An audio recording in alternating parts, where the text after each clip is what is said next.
pero ¿cómo nos íbamos a perder la oportunidad de tener a un artista de la talla de Danilo Rojas, que no siempre está pues acá, porque él vive al otro lado del mundo? Danilo, ¿cómo estás? Buenos ¿Qué días. tal? Buenos días todavía en La Paz. Diego, mucho gusto. Feliz de estar acá en La Razón, con ese espectro atrás de la ciudad de La Paz, que siempre es hospitalaria y te recibe muy bien. Un saludo a toda la audiencia. Y estar en uno de los periódicos más importantes de Bolivia, por no decir el más importante, es un honor, la verdad. Para nosotros el honor, Danilo, decíamos, estás viviendo al otro lado del mundo. ¿Hace Sí. cuánto que no venías por tierras nuestras? La verdad debe ser menos de un año porque eh, vengo de manera muy privada de vacaciones, ¿no? No vengo a Como tocar. una cuestión familiar. Soy familiar y veo algunos músicos y me dedico más a pasear por Bolivia. Pero musicalmente es casi después, casi 10 años Mira. que voy a dar un concierto en Bolivia, ¿no? Siempre toco afuera y toco más que todo en Australia, donde vivo. Pero la última vez fue con la Orquesta Sinfónica Nacional el 2016, en el centenario de mi padre, con arreglos con muchos músicos que hicimos. Fue un concierto fabuloso. Y dije esa vez, bueno, hasta aquí llegué, ya cumplí. Di clases en el conservatorio 7 años, formaba muchos de los músicos que hoy día están tocando en la escena en Bolivia. He tocado con casi todo el mundo, grabado también. Y después de eso, es más, hice un libro que se llama Bolivian Book Jazz Improvisation, aquí apoyado con la Embajada de Suiza esa vez. Y después dije, bueno, me voy a dedicar a mi familia, a tocar, dar clases allá también, hacer más research, más academia, me gusta mucho. Y después ya el año pasado me picó el bichito de decir es bicentenario de Bolivia y por qué no tocar otra vez, ¿no? Y además también viendo las noticias, dije es el momento cuando más uno tiene que construir y estar en el país, en los momentos más difíciles, estar presente y además 200 años no se cumple de un día al otro.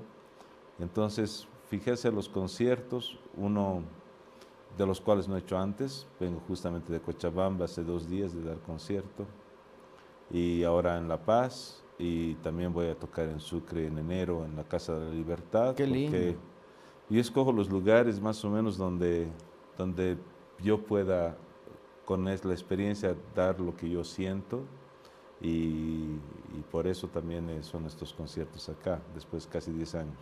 Ahora vamos a hablar de los conciertos, pero decías, el 2016 fue la última vez que Sí, tocaste en Bolivia, antes del concierto de sí, anteayer en Cochabamba, pero en homenaje al centenario de tu papá, de mi padre, sí, Gilberto Rojas, sí, un gran sí. compositor, columna vertebral de la música boliviana el siglo XX.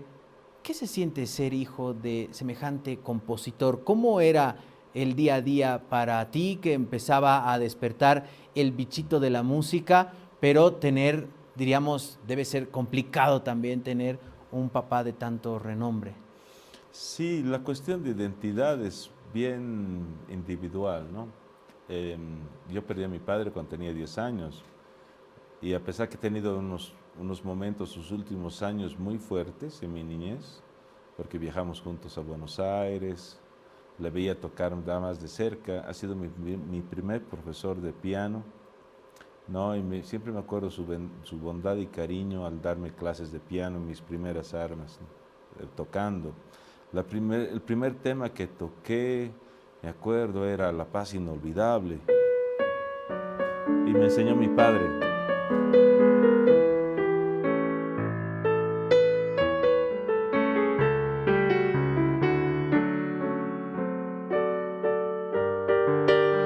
Sí, ¿no? Entonces, ya está en mi cerebro y me viene así. Él me enseñó eso y después ya cuando él se fue, pues tuve que entrar al conservatorio, estudiar piano con doña Fanny Salgueiro, una gran pianista, y violín con el maestro Deza. Y de ahí ya el soporte más que todo anímico fue a través de lo más chistoso, voy al hacer academia, la parte orgánica y la parte del medio ambiente que te rodea.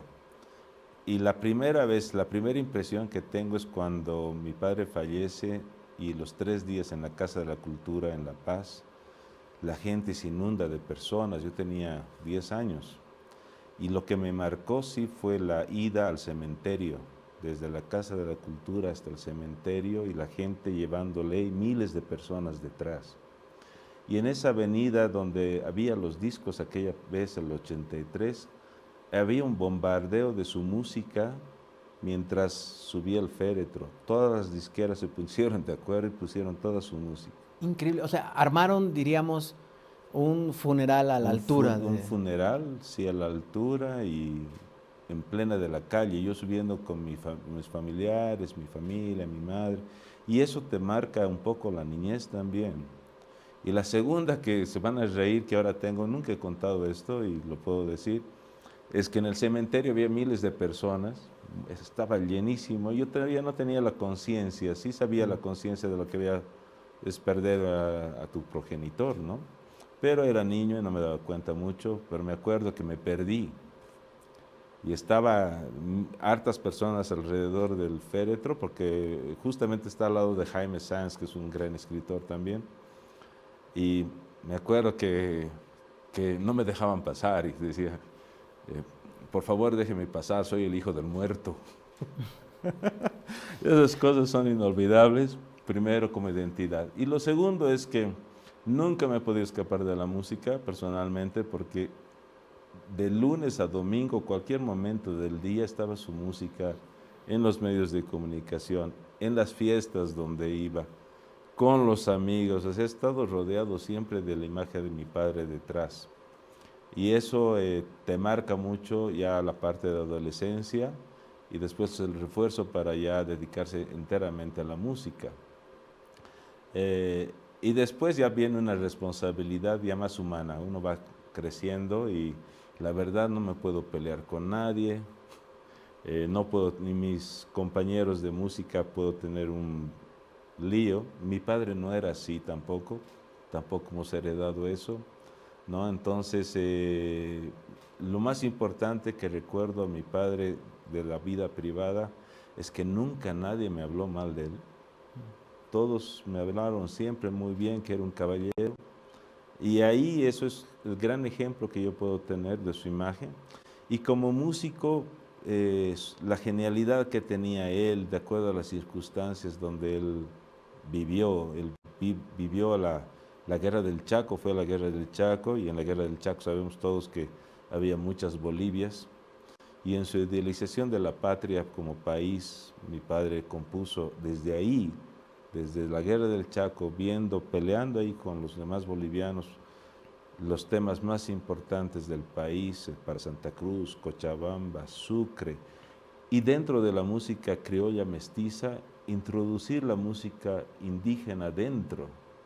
Musicológicamente eso está, y no solamente mi padre lo hacen los compositores ya desde la época de Potosí, de Sucre, en Cochabamba también, en Simeón Roncal, Labadens, Adrián Patiño, todos incluyen esa mentalidad de una Bolivia unida que se logra después del 52 mucho más, y todavía estamos en ese proceso de desarrollo de una Bolivia unida. Y eso es lo que yo creo que mi padre me hizo entender a mí indirectamente. Y lo segundo y lo último es que contaba eso en Cochabamba también, y mi hermano Andrés lo puede decir, que es periodista también, y mi hermana, que estamos en Canal 7 en blanco y negro, y eso aprendí mucho, se me quedó hasta el día de hoy, es que miramos a Michael Jackson cantar Rock With You, ¿no? Y mi padre pasó por un lado, ya mayor, y mira y dice, ¿quién es ese chico? Canta bien, tiene un gran futuro. Y se fue. Y ahí descubrí que mi padre no era solamente folclore, o era mestizaje, o era música clásica, sino tenía una intuición muy grande con las personas y con el arte. De las composiciones de tu papá, ¿cuál es la que más te recuerda a él, de repente la más fuerte al momento de tocar alguna de sus canciones? La que yo no aprendí primero Beethoven, no aprendí Mozart, eso lo hice en el conservatorio. Yo aprendí primero a tocar un tema de mi padre, él me enseñó, el que acabo de tocar. Pero después ya en los conciertos, por ejemplo en Cochabamba, ya también la edad, ¿no? Yo tengo ya por los 50 años, entender a la vida de mi padre y su identidad y su proceso como músico y como persona, y por qué las composiciones las letras son tan fuertes, ¿no? Porque todos los compositores un poco relatan la historia de su medio ambiente, su familia, sus seres queridos, la comida, lo que les rodea, pero pienso que Negrita es el tema más importante de mi padre. ¿Nos puedes regalar un poquito? Es este.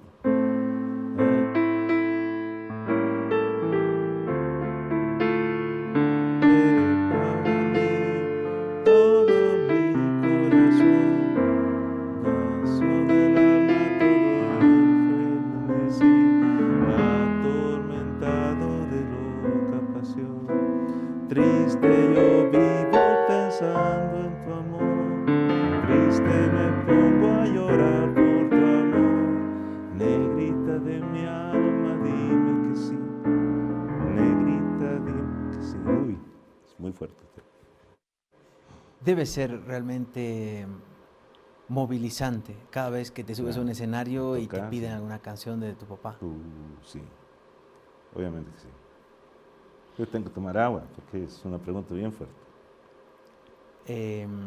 Y te agradecemos que abras tu corazón acá en este espacio. Gracias. Porque lo hacemos con mucho respeto, por supuesto. No, a ti, más bien, muchas gracias. Pero Negrita, pasando a Negrita, es un tema emblemático, ¿no? Porque mi padre también, como todos en la vida, tiene sus cosas, ¿no? La etapa más importante es esa etapa entre la universidad, la niñez por supuesto, pero entre la universidad a los 19, 20 años, cuando tú vas a ver qué vas a decidir de hacer en tu vida, ¿no? Seguir tus sueños, lo que tú sientes, las experiencias que vives ahí, los primeros amores. Entonces yo creo que este tema habla del primer amor de mi padre, que lastimosamente no pudo llevar no tuvo una transición o cronológicamente una vida buena, porque justamente esa persona falleció. Entonces mi padre encaminó su vida musical a esa idealización, y obviamente somos numerosos hermanos, pero entender un poco su vida también es entender un poco la parte humana de él, ¿no? Entonces cuando toco este tema es más que todo acordarme de él, no desde mi punto de vista, sino desde el punto de vista de él como músico, como persona, ¿no? Y qué es lo más importante, ¿no? Y musicalmente no es así, lo he cambiado un poco, pero sí yo pienso que es el tema más importante de él. Danilo, debe ser, decíamos, difícil arrancar una carrera cuando tu padre hacía lo mismo, ¿no? Y es como la permanente sombra de decir, es el hijo de... ¿En qué se diferenció Danilo, musicalmente hablando, de Gilberto Rojas? ¿Y en qué se parecen, por supuesto? Sí, bueno, con los músicos en las diferentes generaciones que hay en esta época, nunca he mencionado para hacer mi carrera musical a mi padre, nunca. Ahora, en estos momentos que ya vengo al país, sí, porque hay una parte de conciencia, ¿no? De quién es tu padre, y además también un deseo como hijo que su música no siga adelante, a pesar que siempre su música va a estar, ¿no? Pero hacer que las nuevas generaciones sigan, y son los músicos quienes escogen tocar sus temas, pero también hay un refuerzo como hijo de quizás tocar sus temas de la manera más moderna posible también, ¿no? Como él también le hubiera gustado, ¿no? Porque ese recuerdo de Michael Jackson a mí me hace entender que no podemos tocar Taquirari 100% o cueca o tal. El mundo hoy en día es muy abierto y los músicos también tienen diferentes identidades, y entonces eso es lo que yo pienso.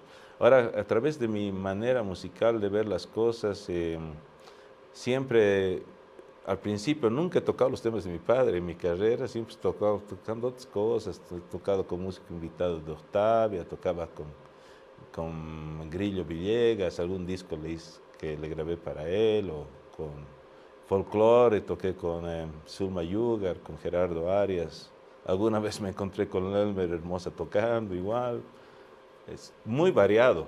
En música clásica también, tocando con coros y cosas así. La identidad se me ha ido formando a través de la música o de los músicos que he atravesado mi vida. Y esos son músicos muy abiertos en todo. Yo tengo un gran recuerdo del gran guitarrista argentino Luis Salinas, con el que tuve la suerte de tocar y de hablar con él. Y eso también te llena, ¿no? Y vas forjando la identidad con los músicos con los que tocas y obviamente con el background que uno tiene a través de su familia. Entonces, he tenido que salir del país para entender quién soy yo realmente como músico.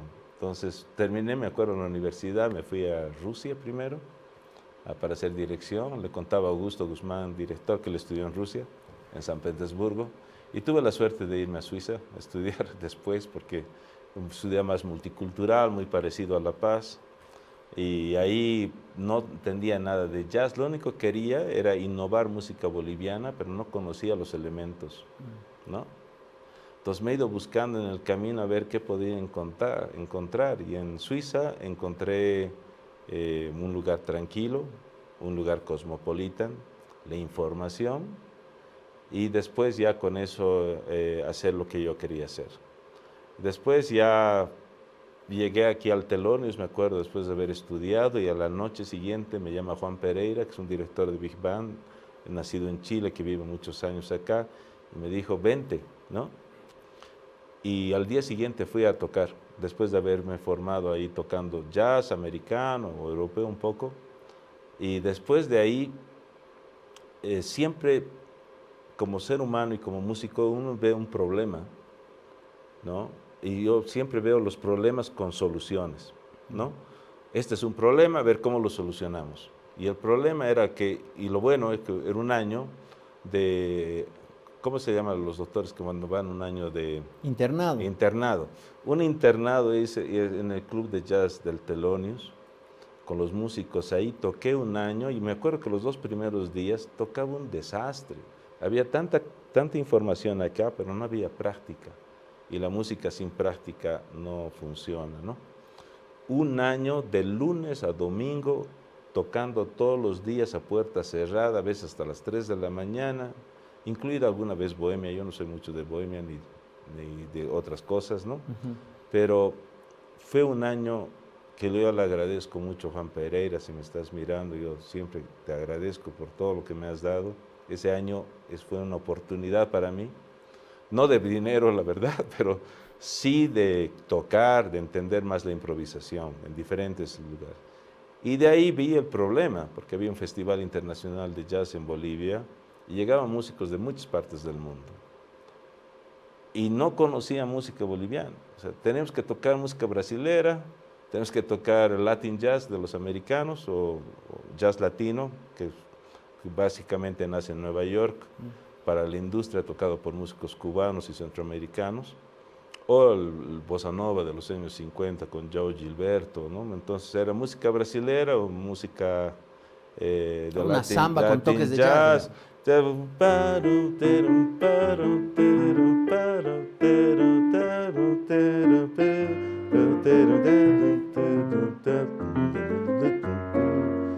Ese tipo de cosas, ¿no? Entonces, no era yo tampoco, ¿no? Era parte de la formación y de conocer un poco el ramillete de la música universal, que respeto mucho. Hoy día toco música brasileña mucho también, también hablo portugués. Pero en aquella época, el problema era que venían músicos de todo y ellos, y como nosotros, condenados a tocar el repertorio norteamericano y tocar la música de la industria del Latin jazz. Pero ¿Y cuál fue la primera canción boliviana que surgió después de ese problema? Fue invitarles a tocar música boliviana, pero en improvisación. Y ahí dije, bueno, hay que hacer un libro, ¿no? Entonces ahí hice el libro para que podamos tocar y ahí empezaron a sonar como lindas montañas la vieron,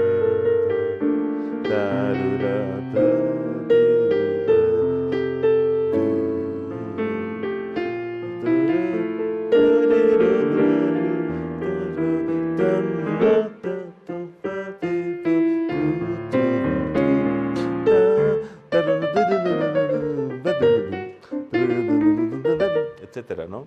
Entonces ahí salió Collita y después lo grabó Vero Pérez con Jorge Villanueva. Pero la primera grabación de Collita es el 2002 y yo la hice en jazz, tocado con Juan Pereira en el Teatro Municipal. Y ahí empezaron ya los músicos internacionales, empezaron a tocar. Aquí está el libro, aquí este tema tocaremos. No lo conozco, pero el formato y vocabulario era muy parecido. Y ahí también se popularizó Niña Camba. ¿Cómo es el tema? Niña, el recordar.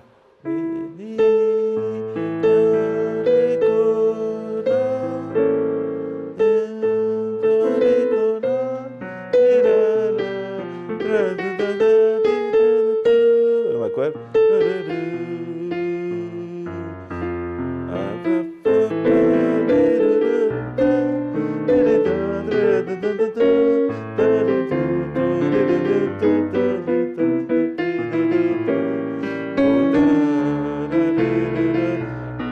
Soy bueno. Sí, bueno, yo no soy cantante. Ahí ya nos van a, claro, y nos ahí, van a pagar si me pongo a ahí ya cantar. le añadimos cuestiones españolas, ¿no?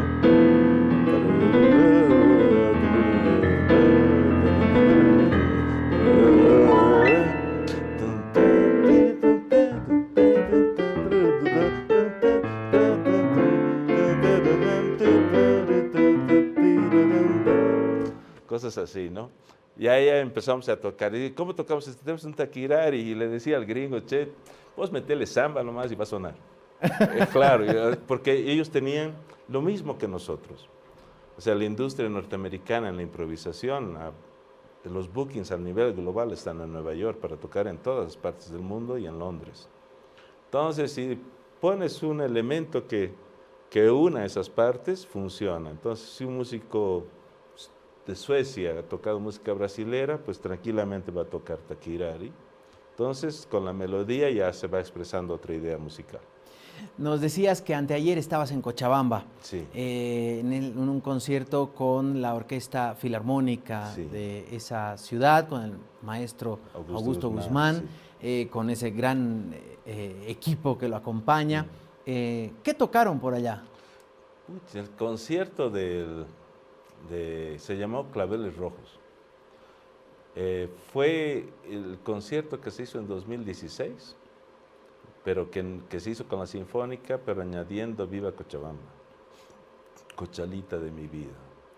Y tocamos el mismo repertorio, pero esta vez con músicos todos de Cochabamba.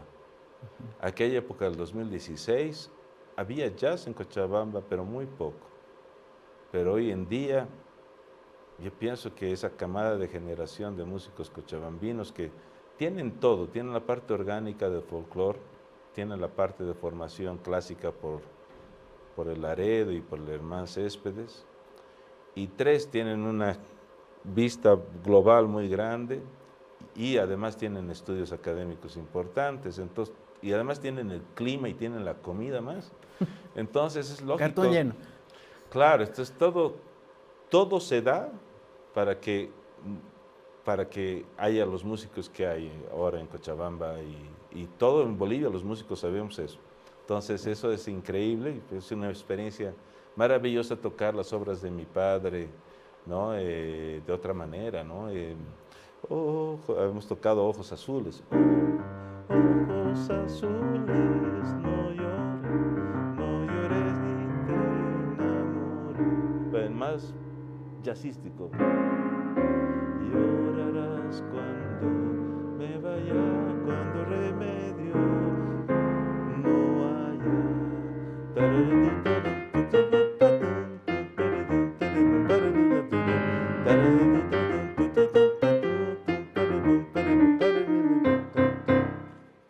hemos tocado Ojos Azules con ellos, hemos tocado Claveles Rojos, ay, me duele el alma, tarara. Sí. Hemos estrenado Viva Cochabamba. A ver, ¿nos puedes regalar un poquito de Viva Cochabamba? No me acuerdo, pero... Claro, parte del jazz es la improvisación, A ver, pero... ¿cómo es el tema? O algo que hayan tocado en Cocha. A ver, te puedo tocar Cunumisita. A ver, lo canta Mayra González. Porque Cunumisita generalmente es...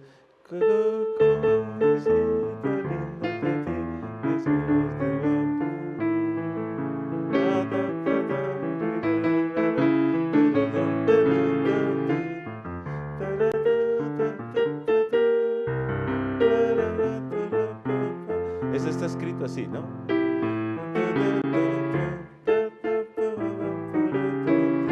Pero lo tocamos nosotros así.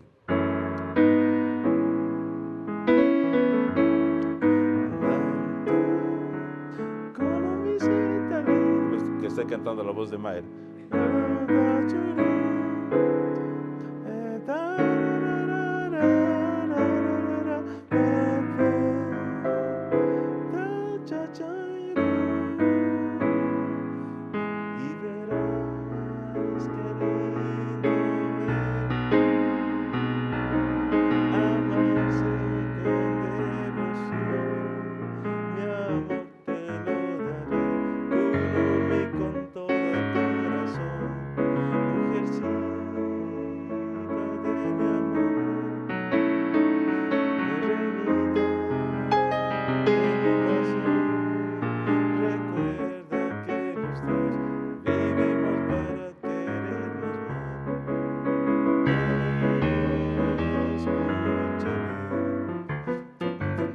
Bossa Nova.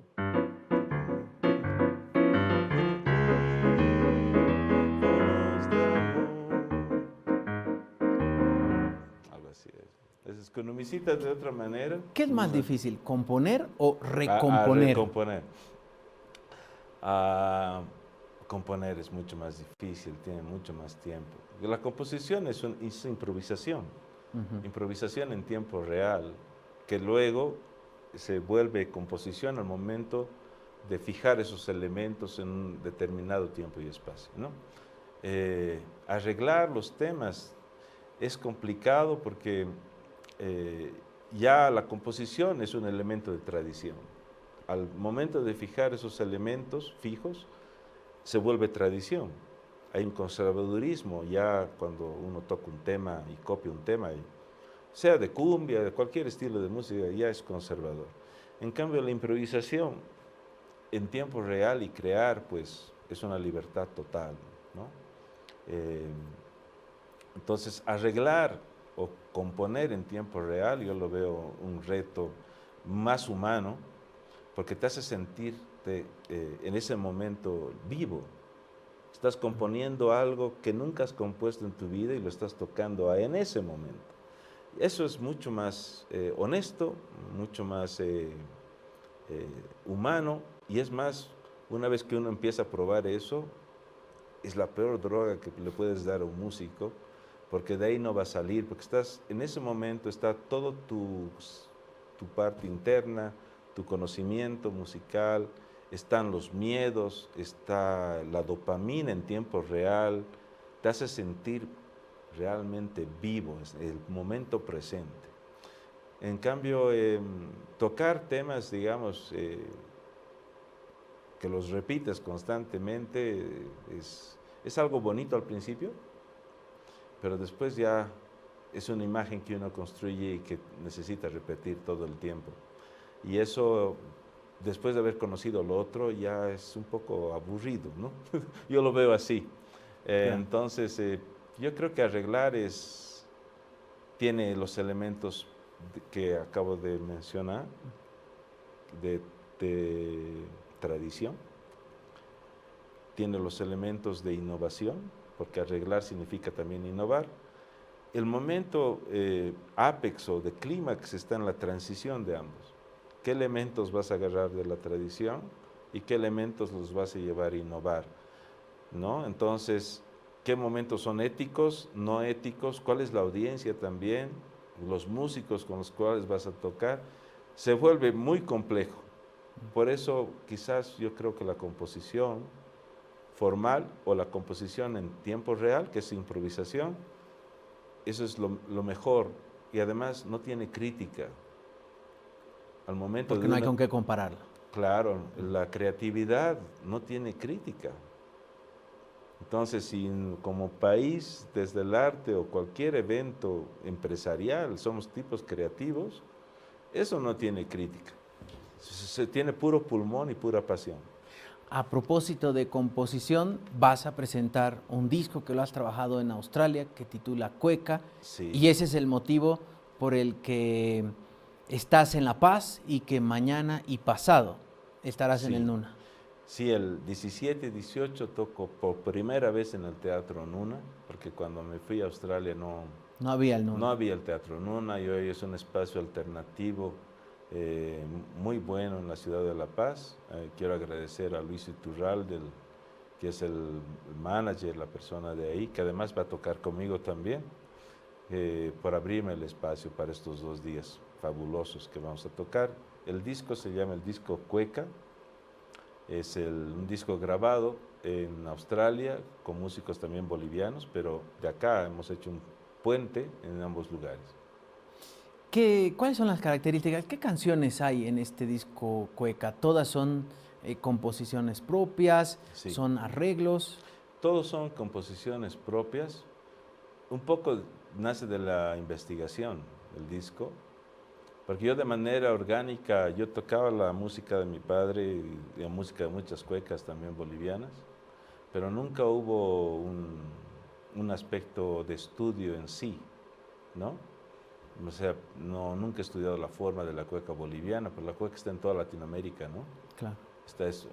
Chile lo apropia como si fuera una nacional, que está bien, pero la cueca boliviana tiene una forma especial muy diferente, así como la marinera en Perú, que es lo mismo, pero un poco más rápido con otros instrumentos, o la cueca cuyana en Argentina, o la samba argentina, o bambuco en Colombia, o pasillo en Ecuador, o el joropo en Venezuela. Básicamente el patrón es el mismo, ¿no?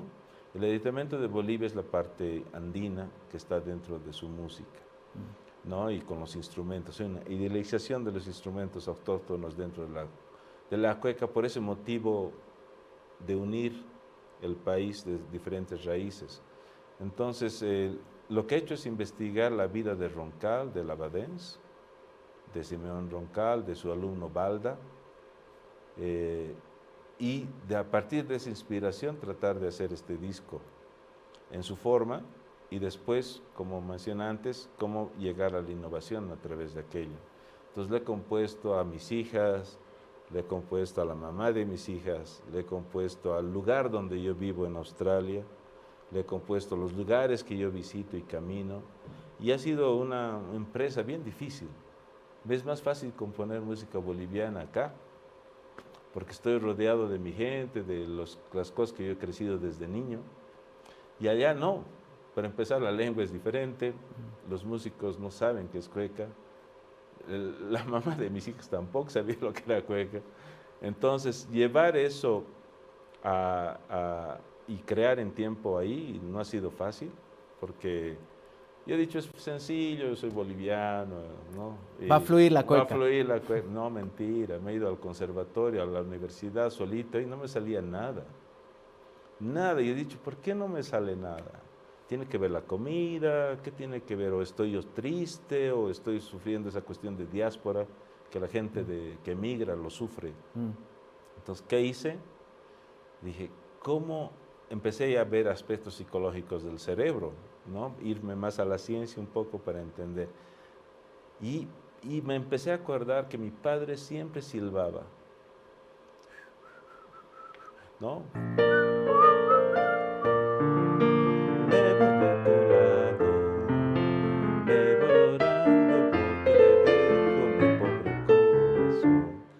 Mi padre siempre silbaba y después iba al piano y hasta las 3 de la mañana él escribía. Ah, ya, entonces digo, ¿cómo Roncal componía? El pianista. ¿Y cómo sacaba esa inspiración de los bailes de la tierra en Sucre? muy amigo de Labadens. Labadens es un autodidacta que tocaba mandolina. Entonces había grandes guitarreadas, me imagino, fuera de la ciudad de Sucre, en el campo, ¿no? Con chichas y todo, Claro. y ahí nace el bailecito también, ¿no? El bailecito, que es una cueca mucho más rápida que 3 veces. Claro, en el campo la gente está en movimiento, es más físico, ¿no? En cambio, la cueca de Sucre es más lenta porque está Claro, ahí. mucho más señorial, de Más señora, salón. No se quieren despeinar, digamos. claro, entonces más lento y, ¿no? Entonces dije, ¿cómo ha hecho Roncal para componer? Él tenía mucho conocimiento de música clásica antes, entonces decía, bueno, ¿cómo se hace? Entonces él iba al campo y se juntaba con los poetas sucrenses y iba a tocar al piano solo. Yo he descubierto que en la forma kinestética, no lo he descubierto yo, sino mucha gente, que cuando uno empieza a caminar, el cerebro funciona de otra manera. Te olvidas de los traumas, que hay una parte de zigzag, que uno va olvidándose esas cosas, empieza rápidamente, por eso el deporte es tan importante, te lleva eso a la sangre, y ahí empecé a crear los temas, silbando y grabándome en mi celular mientras iba por las calles.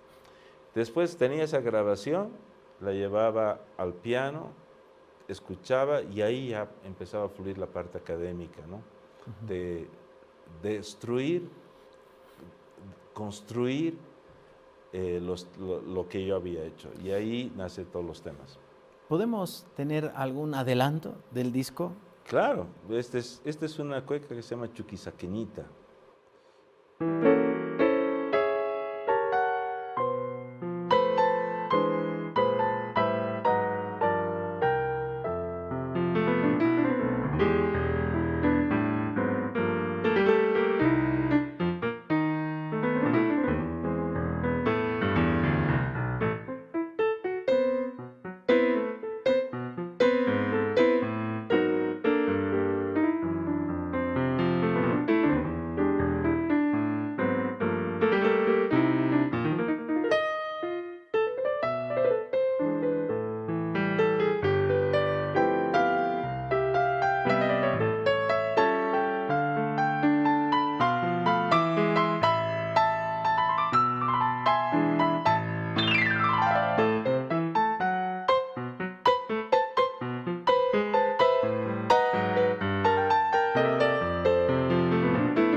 Diferente, sí.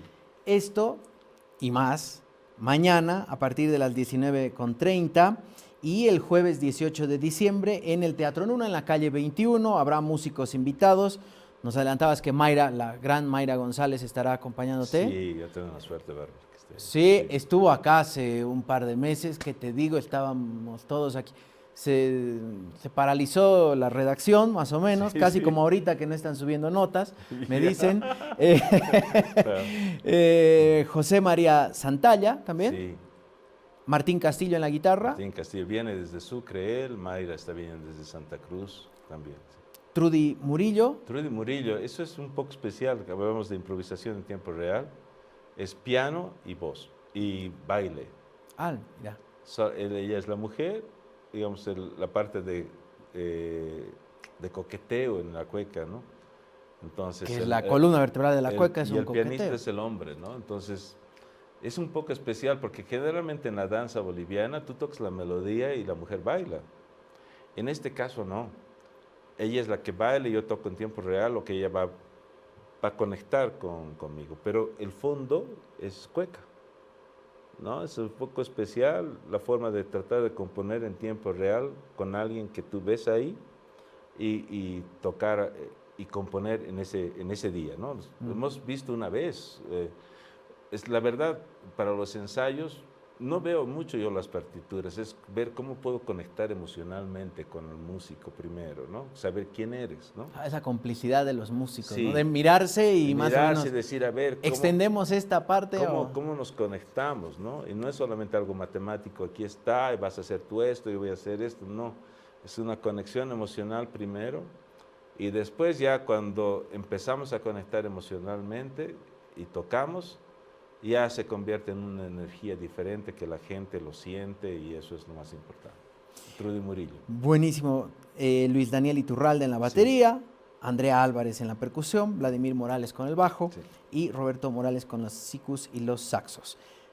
Reiteramos, calle 21 de Calacoto, en la Parada del Puma, en el Teatro Nuna, mañana y pasado a las 19:30, la presentación del disco Cueca, este disco que nos contó Danilo cómo lo grabó, el proceso de construcción, de construcción, el proceso académico, los silbidos, las caminatas y muchas gracias, Danilo, por haber estado con nosotros, compartir abrir tu corazón, un honor, deleitarnos con tu arte. Con un poquito, muchas gracias a La Razón y agradecido contigo, Diego, y con todo el equipo de la prensa, también a Cari y Rocky, es la persona que ha posibilitado esta entrevista.